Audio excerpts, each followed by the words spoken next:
Alors, nous allons faire un petit point sur la recherche de l'astigmatisme, c'est-à-dire quand il n'y a pas d'astigmatisme au départ.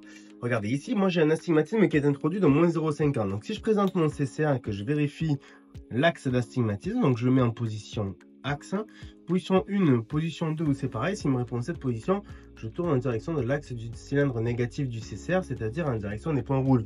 Pas de 55, dès qu'il me dit l'égalité de perception, je passe à la puissance. Position 1, position 2, où c'est pareil, s'il me répond cette position, ça veut dire point rouge dans l'axe du P, je rajoute 0,25, quand il me dit c'est pareil, c'est terminé. Donc là, on vient de prendre l'exemple de quoi? D'une vérification d'astigmatisme sur l'œil droit. Imaginons qu'on parte sur l'œil gauche, et dans ce cas-là, d'une recherche, cette fois-ci, de l'astigmatisme. C'est un peu différent, puisque l'axe d'astigmatisme, cette fois-ci, on ne le connaît pas. Donc, on va rechercher. Est-ce que l'axe d'astigmatisme est plutôt entre 0 et 45 degrés, plutôt entre 90 et 45 degrés, plutôt entre 90 et 135 degrés, ou plutôt entre 135 degrés et 180 degrés. Il va donc falloir qu'on l'encadre. Pour ça, on a un CCA. Regardez ici, le manche ici d'astigmatisme est à 0,180. Regardez, quand mes flèches là, mon axe d'astigmatisme bouge, mon CCR bouge en même temps. Vous voyez, ici il se retrouve à 90, etc., etc. Votre axe de CCR négatif bouge en même temps que le monde. On dit que lors de la recherche de l'astigmatisme, le manche du CCR est parallèle à l'axe du cylindre négatif compensateur. Et nous, pour encadrer l'axe d'astigmatisme, on va s'en servir. On va regarder ces points rouges. Entre le manche et les points rouges, donc entre le manche du CCR et le CR négatif du CCA, il y a toujours 45 degrés. Donc si votre manche est à 180 ici, vos points rouges sont à 135. Si votre manche est à 0, ben vos points rouges, le CR négatif du CCR, sont à 45 degrés. Et si je vais comme ça, tac, si je le mets à 45, si je mets mon manche à 45, je vais faire basculer du coup mes points rouges à 90 ou dans l'autre position à 0 degré ou 180 degrés. Donc prenons un premier exemple. On n'a pas d'astigmatisme au départ et nous allons faire un encadrement d'astigmatisme. Position 1, position 2 où c'est pareil, dites-moi dans quelle position les points vous semblent-ils plus nets, plus noirs, plus contrastés. Position 1, position 2 où c'est pareil, imaginons que la personne nous répond cette position. Donc les points rouges à 45. Donc ça veut dire que là je vais me mettre à 45 dans la réponse où qu'il m'a donné.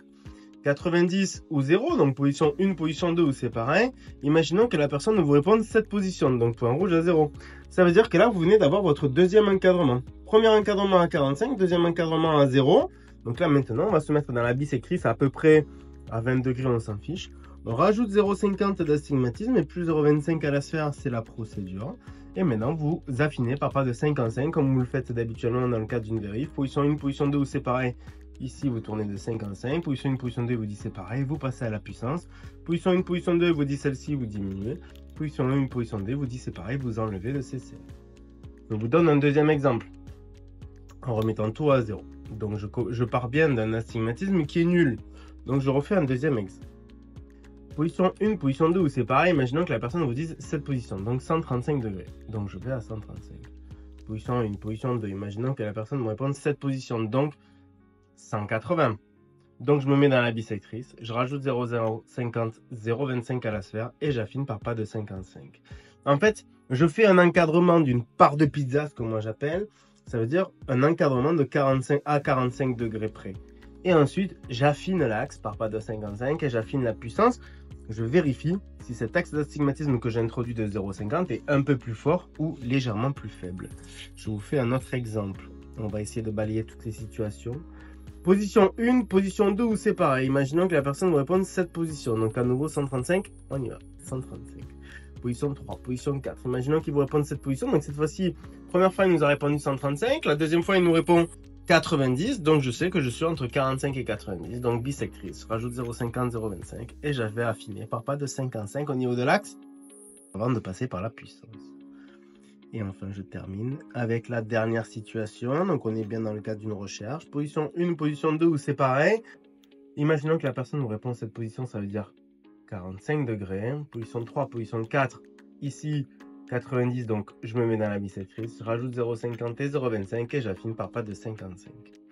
Attention, il faudra aussi vous référer à la vidéo les cas particuliers. Imaginons qu'ils vous disent position 1, position 2, 45, position 3, position 4, c'est pareil. à ce moment-là, vous n'avez pas un encadrement. Référez-vous à la vidéo des cas particuliers au CC.